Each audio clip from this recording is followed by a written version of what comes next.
Welcome to the Cannabis Equipment News Podcast. Hi, I'm David Manti, and welcome to a new episode of the Cannabis Equipment News Podcast. With me this week is Nicolas Guarino, CEO and founder of Naturay. Thank you very much for joining me today, Nicolas. Yeah, absolutely. Thank you for having me. Before we get started, please make sure to like, share, and subscribe to the podcast. You can also help us out a lot by leaving the podcast a positive review on whatever platform you use. If you want to email the podcast, you can reach me at david@cannabisequipmentnews.com with email the podcast in the subject line. You can also subscribe to our daily newsletter. Make sure you get it delivered to your inbox first. Nicolas, do you prefer Nicolas, Nick? Nick's fine. Yeah, Nick's easier. Okay. Well, Nick, I always like to start with a little bit of background. So how was it that you got involved in the cannabis industry? Yeah, I mean, I got involved right out of college, essentially. My family's worked in agriculture for a few generations now, and specialty agriculture, and I've been an avid consumer since I was very young, really. So I was always drawn to it, and I happened to kind of be in the right place at the right time. Arguably not, though. I mean, 6 years later, it's starting to seem that way. But New York opened up like their non-psychoactive cannabinoid program. They called it the Hemp Research Pilot Program. And we got licensed for it. And I was getting out of business school. I mean, really, I was in business school to go back to the family farm and formalize some of the structure over there, because we had a family business and it definitely needed some formalization. And I found myself in a situation where we got the license to cultivate and process, manufacture CBD products, essentially was the focus at that time. And we went fundraising for it. And at the time, the cannabis space, I would say, was very generous with their funding. It was much easier to find money back then than it is now. And we were lucky enough to be able to raise the money for the project and sort of build an infrastructure for really, like, our focus was really cannabis processing and in the CBD days. That's the DNA of the company. It's always been extracting oil out and wholesaling that oil. And that's changed dramatically now on the adult use side because of the other parts of the business that we're compelled to get into. But yeah, so it was just the timing really worked out, and I was in business school and we learned so much about fundraising. It was New York as well, so New York is kind of a capital of fundraising in the world, and we're able to do that. And just I think we were a lot more confident than we are now. We've been humbled quite a bit over the past 5 or 6 years. What's very young? When we started the company, I was 22. Oh, sorry, very young when you first started using cannabis. 13 or 14, something like that. Okay. It's fair. I mean, it's, not 8. Yeah. And you're not in the single digits. You're all right. So your pedigree is 4 generations of agriculture. Was it all in cannabis agriculture? No, not at all, actually. It was actually livestock. So, I mean, for the past, for quite a few generations, it was just regular beef, livestock, like commodity style. And then for the past 30 or 40 years, it's been water buffalo dairy production. And water buffalo is just a very special animal to have to deal with, and working on the genetics to increase yields for dairy. There's a ton of crossover in between quite a few of the specialty agriculture industries. But I will say, we had very little experience with cannabis, right, other than consuming it.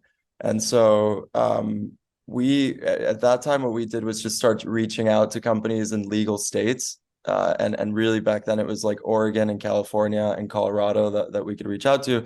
And we made some good friends in Oregon. And since we had the license in hand for cultivation, we're still waiting for the processing license. We just asked if we could go work at the farm. And we kind of told the story of what we were trying to do in New York. And this company, the Boring Hemp Company in Boring, Oregon, sort of took us under their wing. And we got to hang out there for an extended period of time, work on the harvest, work in the greenhouses. And then they took us to their processor as well. And that's where we really got inspired. And we thought, we want to have a processing facility, something like this. And yeah, so that was, I mean, it was essentially thanks to a bunch of other people in the industry that have worked for decades and them just very openly and freely exchanging information back and forth. And of course, also a lot of people in the industries are still learning every day right now because everything's so new in terms of processes, in terms of improvements with solvent lists and et cetera. So yeah, it was really just teaching ourselves and calling people, and equipment manufacturers did a really good job at teaching us really hard lessons by claiming much higher throughputs than what was possible, and those big contrasts with equipment. I mean, I would say in the CBD days, I learned more about equipment than I probably ever will in the future of my life. I mean, it really was like a master's or a doctorate in working with manufacturing, processing, and even some lab equipment as well. Yeah. How did you come up with the idea of almost an apprenticeship style where you went over to Boring, Oregon, to learn kind of boots on the ground? How did that concept come to mind? I think, well, mainly because we were trying to put together our business plan to fundraise, and there's so many technical details that we couldn't like to get to some kind of revenue projection that we were going to think about. There was no way to, I mean, we at the time even struggled understanding like yields from biomass to, to the different stages of oil that you get depending on the extraction method that you're using.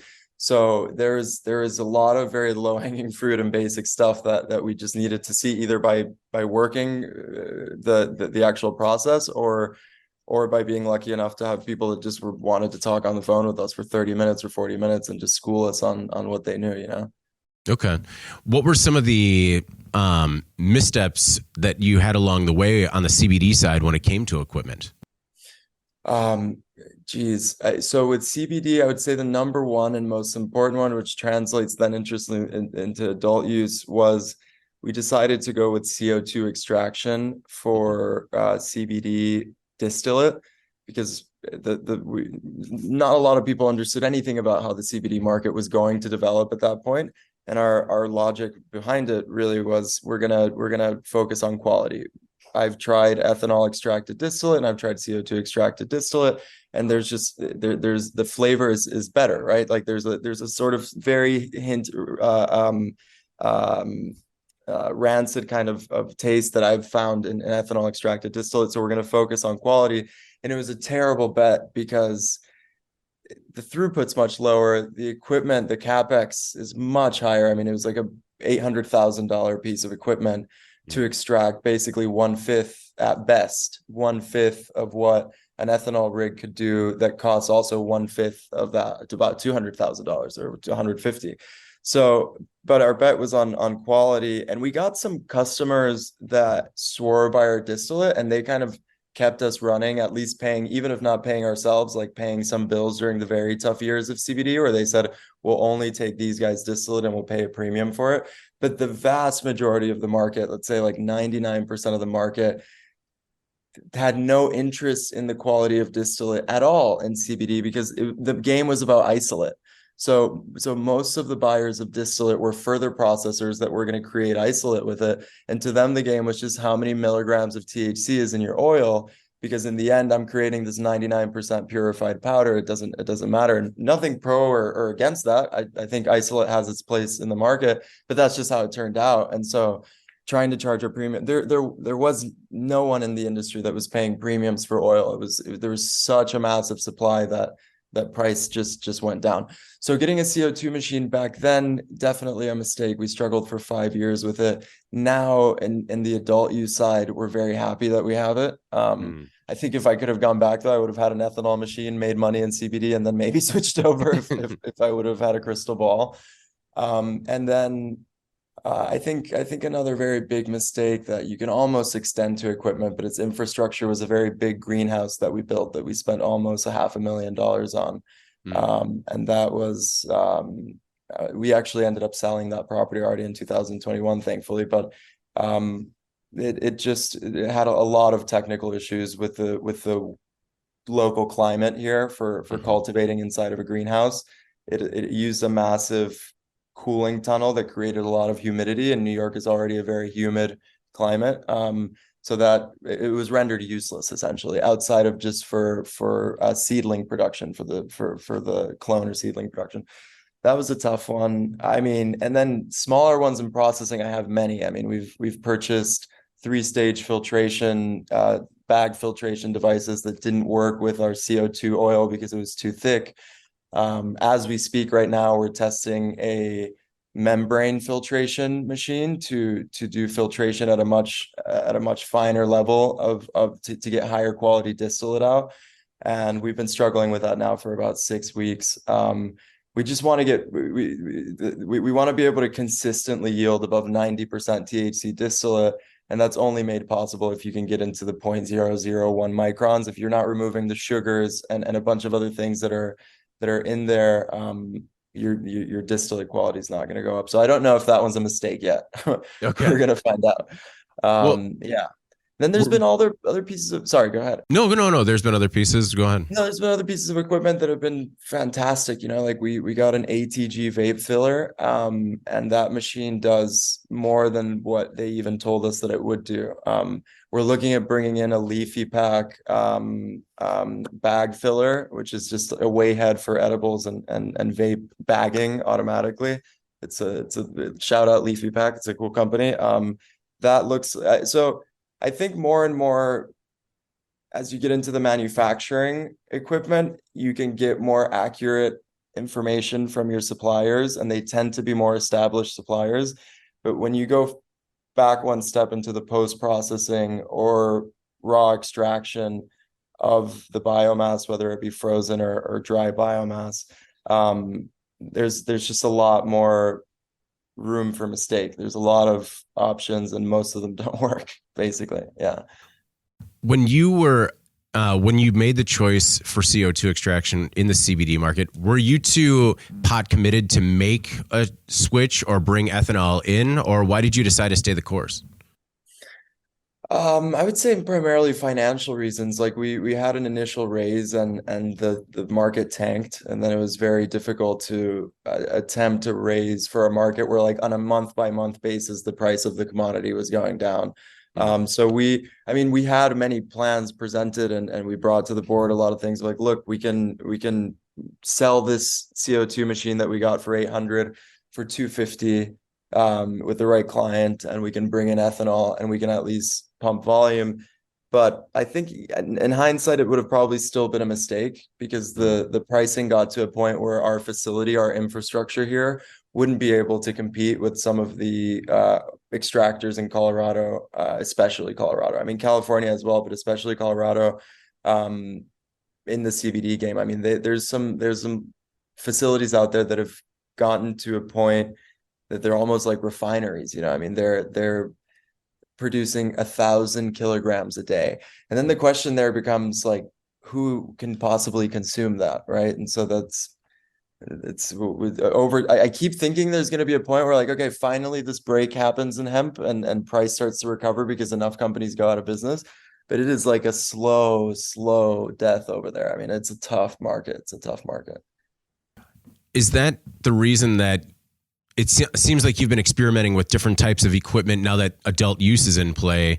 Is that because so that way you don't kind of fall into a similar trap where you're kind of like tied to one technology? No, I would say that the answer is actually that with CBD, the product form factors were not often like vapable, and so the potency of the distillate wasn't super relevant. Like, it was going to be put into a lotion, into a tincture, into an edible, and now distillate potency has become critical, and it's actually much more difficult than we were expecting for it to be. Because it also influences it with the strains that come in, and what kind of minor cannabinoid profile they have. Consumer doesn't care. The consumer wants to see 90% plus THC, period. But no, we're experimenting with it because now the big change for us is that we're not just wholesalers of kilograms of oil. We have our own in-house brands, and they have finished products that go to consumers. And we just have to improve the inputs that we're providing. We used to provide inputs to another factory that was just going to refine it further. Now we're providing inputs to the manufacturer, which in this case is ourselves, but it needs to be further refined than the work that we were doing with CBD. When you purchased the greenhouse, was the idea that you were going to be a fully vertically integrated company?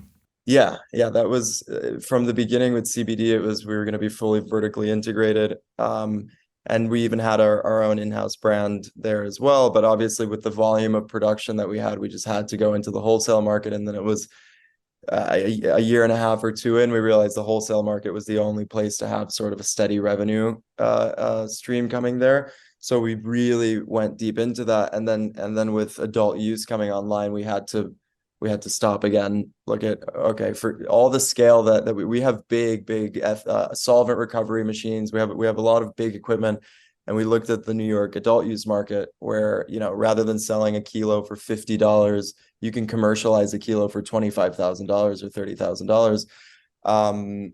And we're like 10 or 15 times X the required capacity, right? So we had to dial all the processes back. And it was sort of like a whole relearning experience. Like, how do we do this again at a smaller scale and at the quality that we need for the in-house brands for the finished products?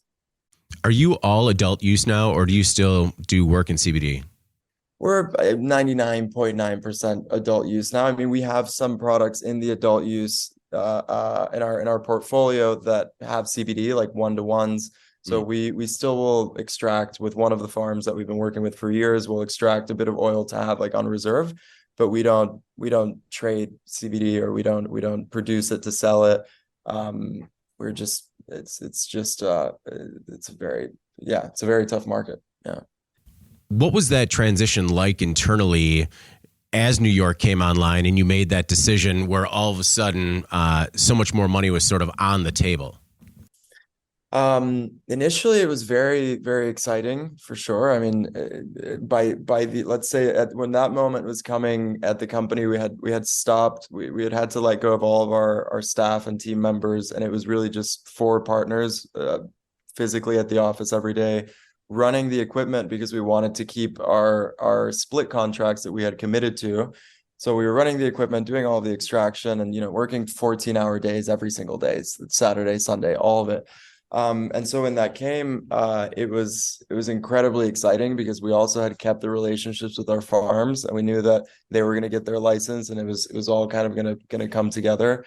And then, I mean, it was also super challenging, I guess. That was the point that I was getting at there, because it was just 4 of us left. Like, any structure of a real functioning company had really dwindled, and so we had to sort of restart up. I mean, it really was like a new startup. We had to, I mean, I remember we spent 2 or 3 weeks cleaning out our facility, you know, with the tooth, just everywhere, with the toothbrush on the walls, everything.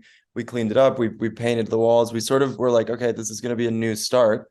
And then from there, we did all the initial extractions ourselves, and made all the initial batches of product when we first got them into stores in January. Probably by like end of February, we started to actually hire staff. So it's super exciting, but definitely very challenging, because then the other part to add to it is we were 4 guys working on putting 1 kilo jars in a box and shipping them via UPS, right? UPS just showed up and picked the stuff up, and it was gone, and we got paid COD. We weren't shipping anything out without getting paid COD. So now we added manufacturing of a whole variety of products, 3 different categories of products. We added solventless extraction because we saw it as a necessity for the portfolio to have solventless. Plus, we had frozen like 10,000 pounds of material, so we needed to have solventless one way or another. And then we added an edibles kitchen. And so it's just been a ton of training. I feel like just now in September and August and September, we're just starting to see each one of the teams. The edibles team is coming in and reporting, hey, what we were able to do at 5 p.m., we just finished at 1 p.m. We're actually probably going to double our efficiency. So we're starting to see all of that bear fruit, but it's been a ton of training, new equipment, and a lot of like stopping and starting as well, because of obviously the market conditions here in the retail side have been impossible to predict.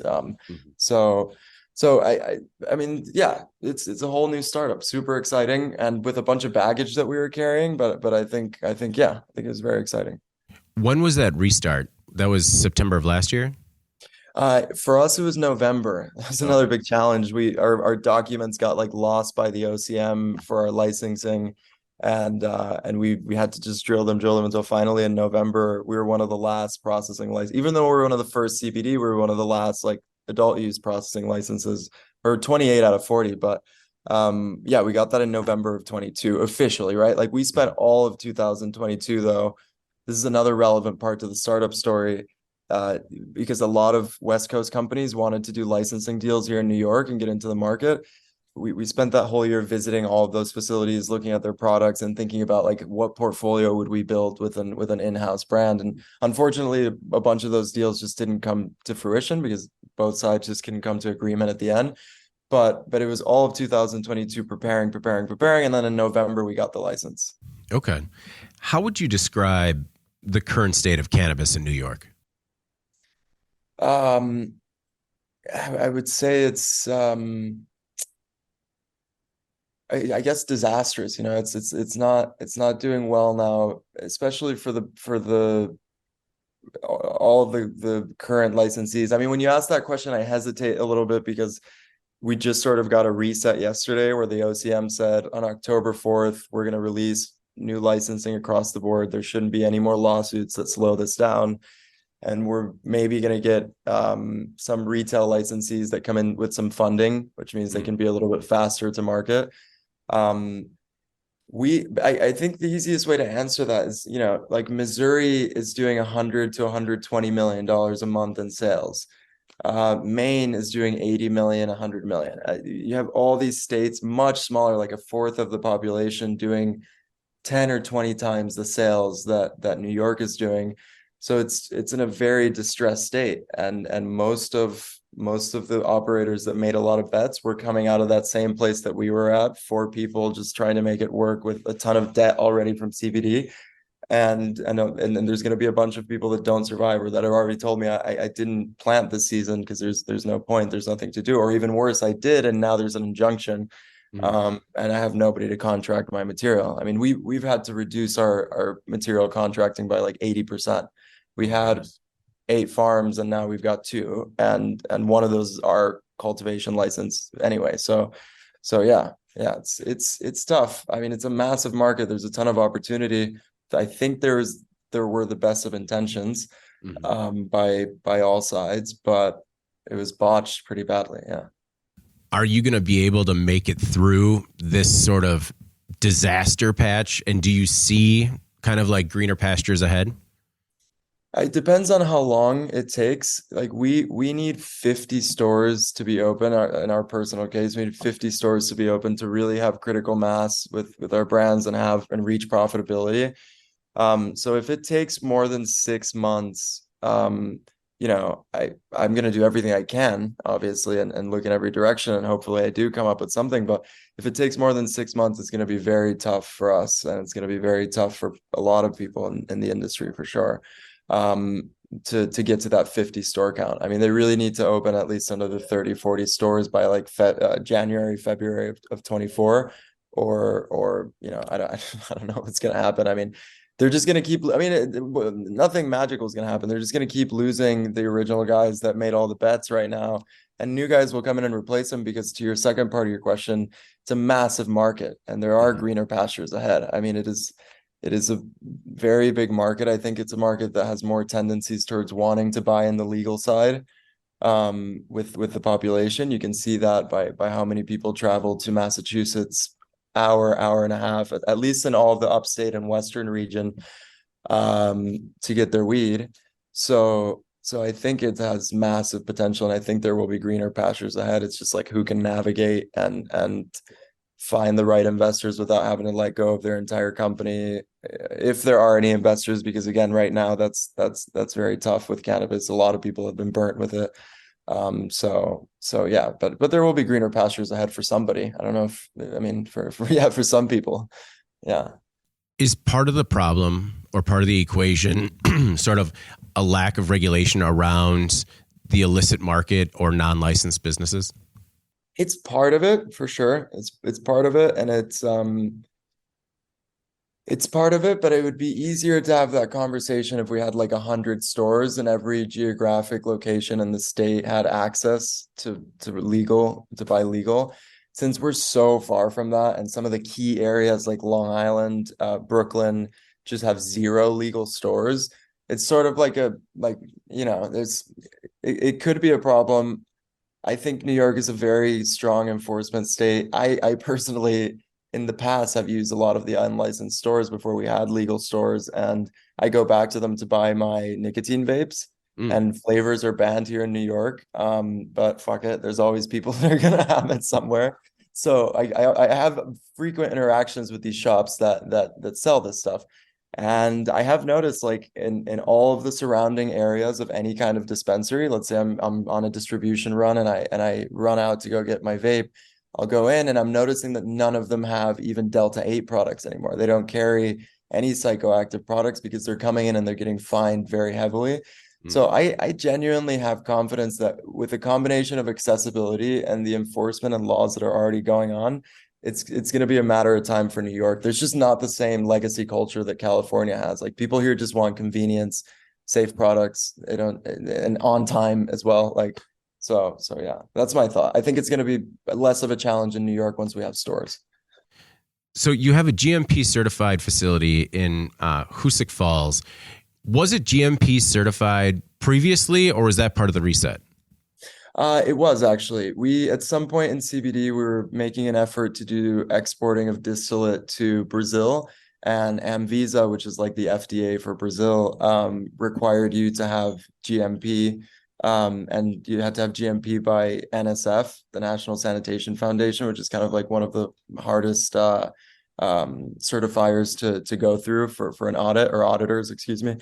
And so anyway, we went through that process with NSF. It was grueling. It was very tough, but we got lucky because it was COVID times and the audit was all virtual.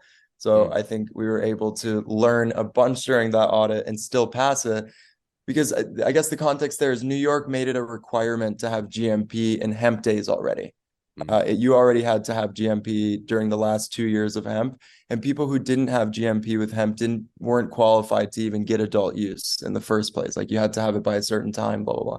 So we got our first year of GMP in 2020. Then I think in 2022 we repeated or 2021 we did NSF again, and then in 2022 right now for adult use there was a big reset to it because we added a ton of manufacturing. So there was just so many more processes that we had to create sanitation logs for, that we had to do. I mean, I'm not going to start talking out of my ass because I'm not the GMP guy, but every new process just involved a whole bunch of work on the third audit that we had. So it was definitely the toughest audit. And before we were certified to make ingredients, now we had to be certified to make finished products, right? So that was the big difference. Did you see any of your peers kind of push against being GMP certified? Honestly, no. There wasn't like a collective push or a lot of yeah, no. Okay. And that could have something to do with just like how historical manufacturing is in New York, and just generally people having an expectation that there's going to be some stringent certification you have if it's consumable by humans. But no. Yeah, most people were kind of most of the production guys, let's say, that I talked to at, like, I don't know, Beacon Skiff, any of the other processors, were like, this is going to be good because it'll give us some rules that we like have to follow at least. But yeah. Right now, you're the largest producer of CO2 extracted cannabis oils in New York. Is CO2 extraction still your preferred method of extraction? And do you see that shifting at all now that you have solventless and other technologies in-house? For distillate production, CO2 is gonna remain our choice, and then it goes into what products are you making and what audience are you talking to and what effects are you looking for, because I think distillate and like live rosin are very different, even for different occasions. At least for me, like I can consume distillate throughout the day, but if I smoke rosin throughout the day, I'm very cloudy. So I think there's a place for each one. And CO2 for us is the highest quality distillate, and we kind of already have it in place and are super familiar with it. So we wouldn't replace it. And this machine is capable of extracting more than I think than the market share that we'll be able to take in the New York market with our products. We're not looking to get into wholesale at all. So I don't see us having like a throughput issue with it. We like the quality. We're familiar with extracting with it. We'll probably keep it. We are doing a lot of work with our solventless, primarily at the farms. Like we have our solventless extraction method is down because we have Alex Kupamil. He's a gentleman from California.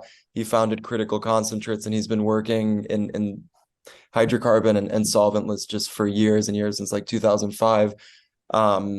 Ton of accolades. I won't go through all of them, but he knows his shit really well. And so he implemented our solventless process and taught us like step by step what to do. And of course, he was just here, so we've seen like some people have veered from his process, and we've immediately seen the color changes. So we're learning still in the solventless room for sure with him, but because we have him, we have the process there down. It's really at the farms that we're trying to make sure that we get the input that we need, which is challenging outdoors and having our farm so fragmented. But yeah, so that's really the work in solventless. And I would say we're gonna stick to CO2 distillate. What we're really debating right now is it worthwhile for us to add hydrocarbon? Because it was always in the plans to have all three forms of extraction, so that we could get the full menu of extract-based products, including diamonds, including some of the things that butane can produce. But we're seeing that the market really loves live rosin. Like solventless really is what's kind of going forward. And so to have such a dangerous operation that requires a lot of manual labor with hydrocarbon, it's starting to seem more and more like we're just going to focus on getting better and better inputs for our solventless, have CO2 feeding our distillate-based brand, and then have solventless feeding our connoisseur higher level quality brand. Well, speaking of your brand, how did you make Jaunty the top seller in New York?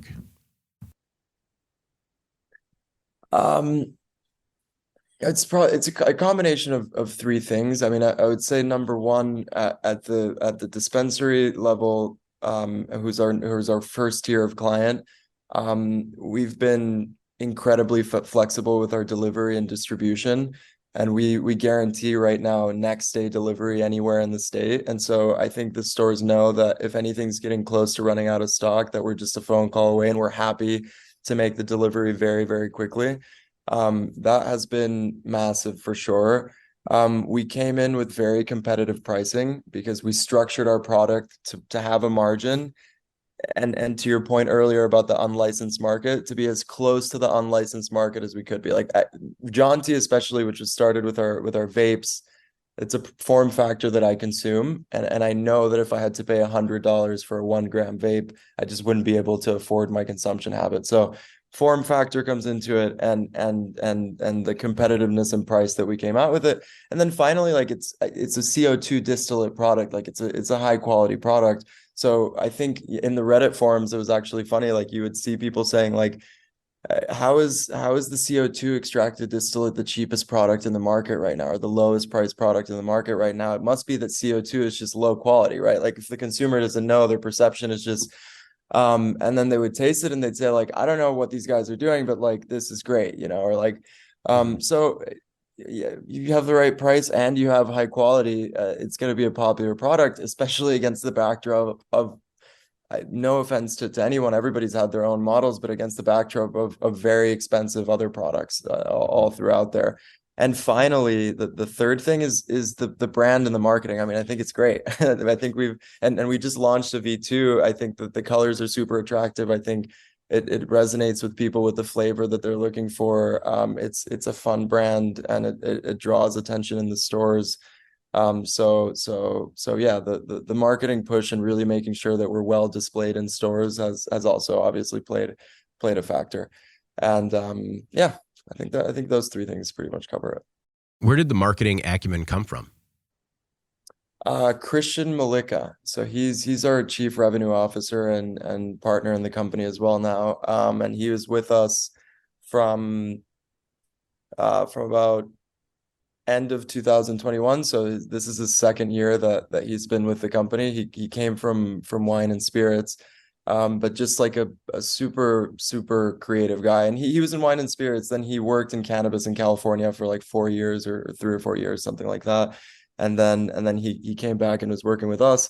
But just super creative guy, passionate about building the brand. I mean, he's our sales guy as well. And it's often like, hey, remember, we got to do some sales as well. I mean, he's just so into it, and it's really become his little baby. Jaunty and Resonators is the other one that he put out, which is the live rosin solventless brand.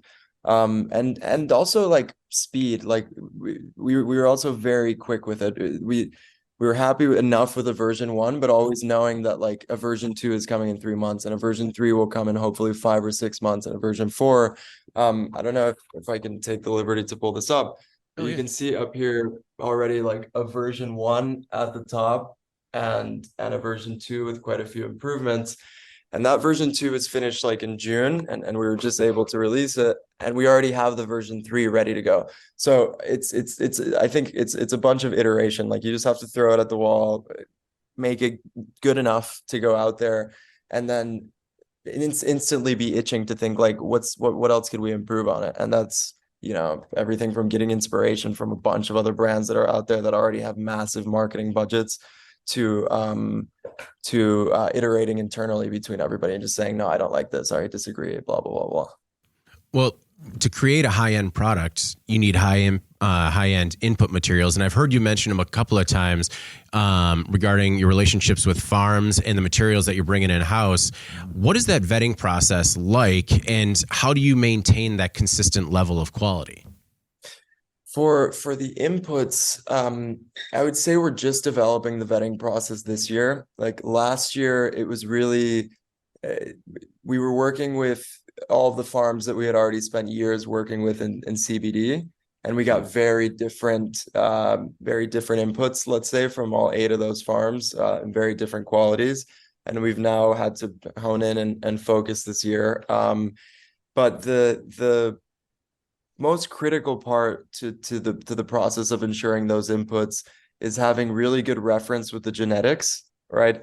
I mean, thankfully, all of the farms right now are very trained on cultivating cannabis, just generally planting it and maintaining it in the fields, because they've been doing it for years with feminized hemp. So it's really providing the proper genetics, and then ensuring the harvest is done correctly, depending on if you're looking for frozen or dry biomass. And so in those 2 points, we provide a ton of support. Like we provide all the genetics, and then during harvest, we provide all the labor for the harvest, and we're in charge of ensuring that the harvest is done per spec. As the third season comes around, we're starting to meet more and more farmers that will be able to take that on themselves on the harvest side, and we really will be able to let go of that. But it's just kind of a matter of time of finding the right partners and people who have been able to properly staff their farm and have infrastructure in their farm and et cetera. But yeah, controlling the genetics and the harvest is the biggest thing. How did you provide the labor? I'm actually from Venezuela originally, and so I've got a lot of Latin family here in New York, and so we get a lot of temp workers, a lot of Spanish temp workers that come for harvest time, especially on weekends. Like that's one of the challenges we have. Thankfully, we have very small fields, but we generally try to make harvest pushes work from like Thursday to Sunday. And we'll do a very big push. We'll have 24 people on a 1 acre field harvesting. So yeah, it's hourly temp labor. Okay. What are your future expansion plans? I mean, and kind of continuing to pursue full vertical integration. I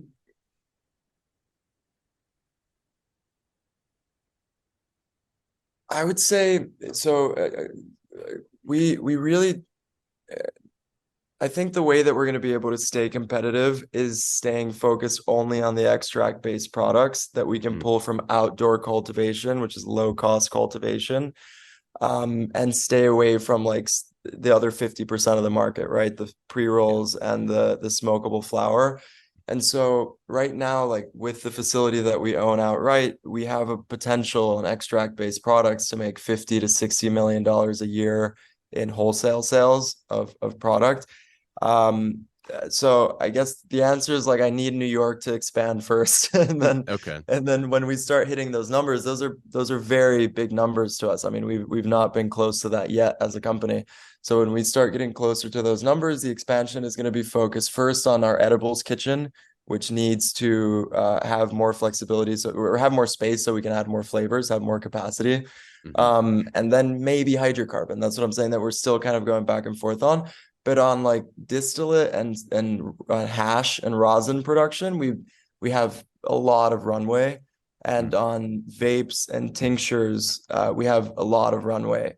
So it'll be edibles if it's justified. It'll be edibles that maybe we do another kitchen with. Okay. What has been, because you recently launched new gummy and tincture product lines, what has the feedback been? It's been super positive actually. Especially on the new hash gummies that we released. We were so pleased with that. I mean, we made that product based on like our own experience eating edibles. Myself, Christian, Connor, our COO. And we tried some products from Massachusetts called Hashables. I don't know if you've heard of them, but they're a hash gummy, same thing. And we were all like, wow, this high is incredible. Is it really this different with hash? And sure enough, it was. So that product was super well received. We have a killer cook in the kitchen who loves playing with flavors, and so she did this like flawless sour green apple. The sanding on it was perfect. I was super happy with the gummy products, and then the tincture products. We weren't planning on actually making tincture products. That was what kept us alive during CBD. It was tinctures and thousands of tinctures that I personally filled. And we were like, that's a saturated thing. We, in our heads, it just didn't even exist. And stores started calling us and they were like, hey, do you guys have tinctures by chance? And we were like, well, we actually have a brand called Jumbo Dose from CBD that we worked so hard on. And now we can just bring it right back to life under the adult use. And so we did like this effect focused tincture line, which has different minor cannabinoids. I guess it's the line that like most talks to all the history that we have with the CBD world. And the feedback on that has been way better than we expected. And the volume of it has also been way higher than we expected. I mean, we thought maybe those products would sell a few units per week in a store, and they're selling a few units per day. So we're excited about it. That's the one that I would say I'm the most like wary of, and I'm seeing how tinctures will perform in the future, because I think there might be like an initial hype about them and then they'll go down. But gummies have been performing way better than we could have even imagined overall as a category. And the vapes, of course, are doing great. Yeah. How did you decide to go at the gummy market? And once you did, how did you make the choices in terms of the equipment that you brought in-house to make your kitchen? We had gone to in 2022, we had gone to a lot of different facilities in the West Coast, in Oklahoma, in California, in Colorado. And we'd kind of seen this setup just repeated over and over in all the different places. So we're like, we're not going to reinvent the wheel. But before we bought all of the equipment, one of the equipment providers, Truffly Made, offered like an $8,000 consulting package where they claimed that they would get you from, A to Z on manufacturing gummies at scale with their depositor. And so we got that. And, sometimes you get very lucky with consultants and with those kinds of packages, because it was fantastic. I mean, the chef from Truffly Made flew out to our facility for 3 or 4 days. We discussed the whole design, what equipment we should get and shouldn't get, and where we'd be making a mistake in terms of all the supporting equipment, curing room size, humidity inside the curing room, temperature inside the curing room, curing time. We had a critical mistake there with some of our assumptions, because we thought it was only 24 hours and really there's 2 cure periods, so it's 48 hours. If there would have been 150 stores, that would have been a problem. Thankfully, it hasn't become a problem yet. And then with all of the processes, I've actually been the one trained on them, and then with Connor, our COO, right alongside me, and we lead the process ourselves a few times so that we can really understand like what can we expect the output to be here. And then after that, like Connor is a master at getting people trained on it. So So I would say it was a process of like from the day we decided we wanted to enter gummies to that we had gummies in the market, it was about 10 weeks, probably eight Oh, to wow. 10 weeks. Like at 8 weeks, we were testing product anyway. And our first tests came back like at 10 milligrams as well. So we got lucky with a bunch of stuff there too. But yeah, the answer was bringing in outside help for sure. Why do you decide to do all the training on the equipment and the processes yourself initially? Um, because CB, I think it's a little bit of post-traumatic stress from CBD, right? Just like having all these sheets made and these expectations as to what revenue is going to be based on this investment made on a piece of equipment and it always being just wildly off, and having these moments where like you thought it was off because of this, but it turns out that wasn't even close. The supplier wasn't being communicated to properly that the moisture and the biomass was 12%, and what's happening is that the condenser is freezing up, whatever the problem may be. And so if I can just understand it fundamentally, then I can in my head understand like how the whole org chart should work and sort of interact with each other and communicate with each other. Because again, we're like in super startup mode. So it's not like to micromanage. I'm always very like positive, and I'm allowing everybody else to have input on the process. But I just want to be there because I feel like if not, I don't know what's going on in the back, and if I don't know what's going on in the back, like too many surprises. Yeah. Yeah, I don't think I guess I wasn't asking with a micromanaging sort of angle. I was thinking more, sometimes when people get into the C-suite or upper management, sometimes there are issues because they kind of lose sight of what's happening on the floor. Yeah, that's exactly the reason. That's exactly the reason to really stay connected to the day to day. Because there's in our management team after CBD, and then after watching so many big companies fail in recreational cannabis in other states, there's a constant fear of like we have to be missing something. And if you're gonna claim you're gonna have X margin, and you can really claim that the only way as a manufacturing company is that everybody's working like a machine, right? That the production is being done so that many units were made that day, and under that labor cost, that's real. That's actually something that we can say we have a 30% margin net. That's what we're targeting. So anyway, yeah, I mean, it seems it's awesome. I mean, it seems required to me, and I think the B answer to all of that is that I do have to be reminded to like get the hell out of there, because it's so tempting to just work on processes and machines and equipment, and there's like a lot of other higher level stuff that is sitting back there waiting for you, and you're like, no, let me just fill another 2,000 gummy bags and then we'll get to that. So you have to balance that for sure. Yeah. You had mentioned a couple of times being humbled. Were you humbled more when you were working in CBD or humbled more in adult use? I mean, more in CBD, just because we're less experienced. I'd say we've been able to plan a lot more for the adult use side. Okay. And things have just become way simpler because it's just ultimately all boiled down to margin. And when you can just bring it down to that, and then each component that takes away from margin, it's just become simpler to sort of plan things out with experience, I suppose.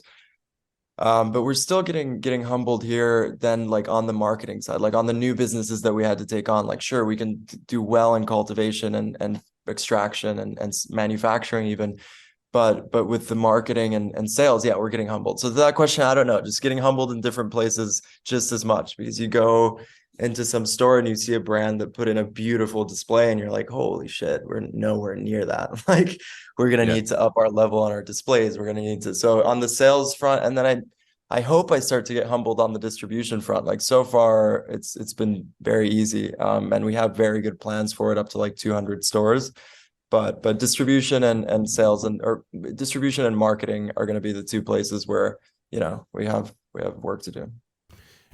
Is the plan to stay the course in New York until it kind of comes fully online, or do you have your eye on other states where you could potentially expand?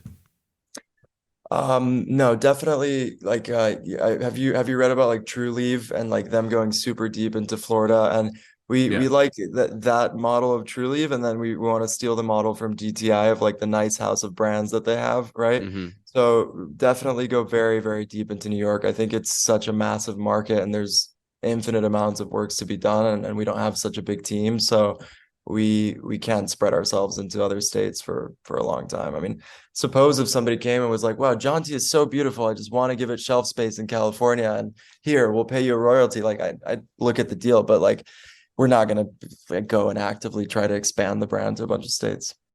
So you were recently named one of MJ Ventures 40 under 40. How did you respond to that accolade?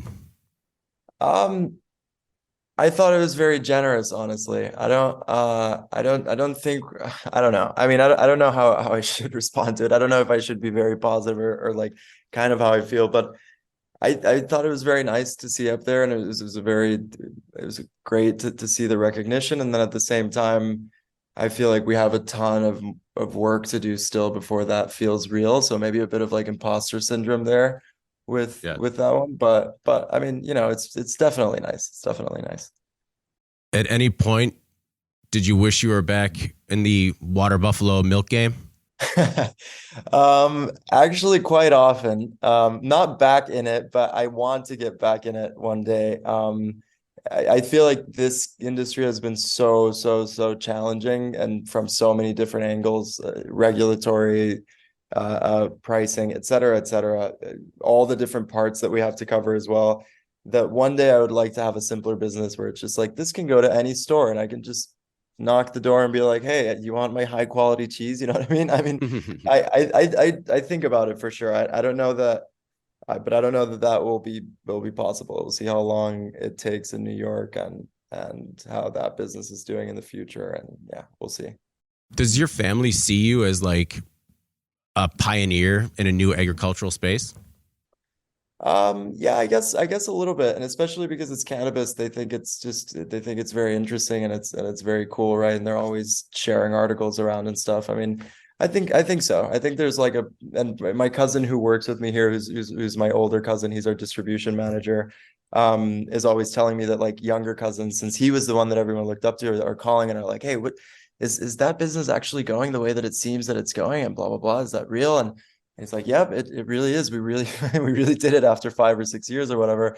So I think so. I mean, nothing crazy, but it's a crazy industry to be in. It's like if somebody told me that whatever, they're setting up some casino or something somewhere, I'd be very curious to hear about it. Nick, I really do appreciate you being generous with your time. Is there anything else that you want to make sure the CEN audience, our viewers and readers, know about yourself or Nature? No, I mean, I guess just, if you're in New York, go buy some Jaunty and resonators. We are the soul of the company is very equipment focused, as you can hear. It's kind of a lot of what we talk about here. And I mean, no, thank you for the time. This was super fun. I don't often get this great of a chemistry, so I thought it was great. Thank you. Yeah, no, absolutely. I really appreciate your feedback. And if there is one, where's your top dispensary in New York? Let's say Housing Works in New York City. Housing Works is definitely the top in New York City. Then if you're in Capital Region, it would be Upstate Canico. They're in Schenectady. They're awesome store. I mean, they're crushing it. And then in Western New York and Syracuse, you should go to Flintstone if you're over there. Flintstone is an unbelievable dispensary. I mean, it honestly puts a lot of West Coast dispensaries to shame. It's a really cool place. Excellent. I look forward to the next time I'm in the state. But Nick, thank you again, man. I really appreciate it. Thank you. It was a pleasure. All right. Well, before we get out of here, please make sure to like, share, and subscribe to the podcast. You could also help us out a lot by leaving the podcast a positive review on whatever platform you use. If you want to email the podcast, you can reach me at david@cannabisequipmentnews.com with email the podcast. In the subject line, you can also subscribe to our daily newsletter. Make sure you get it delivered to your inbox first. For Nicolas Guarino, founder and CEO of Nature, I'm David Manti. This is the Cannabis Equipment News Podcast, and we'll see you next week. Thank you for listening to the Cannabis Equipment News Podcast.